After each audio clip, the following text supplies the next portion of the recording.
Hi everyone, in front of me I've got REALME 14T and let me share with you how to show battery percentage on the status bar in this device. So let's start with opening the settings, and here we have to scroll and find notifications and quick settings.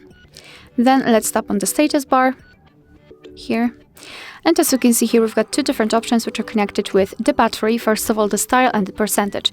Be aware because the battery style of your choice will affect the way of showing the battery percentage. I just want to explain it to you. Right now we've got the horizontal one. So after tapping on the battery percentage, we've got three different options. So we can display it inside the battery icon, outside the battery icon, or do not show it at all. So we've got three different options. However, if you will change the battery style to the vertical one, for example, the only way to show the battery percentage is next to the battery icon. We are not able to choose the place where we want to show it. The same with the loop or do not show. So obviously we will not have the battery indicator, only the battery percentage, or we won't have any kind of information.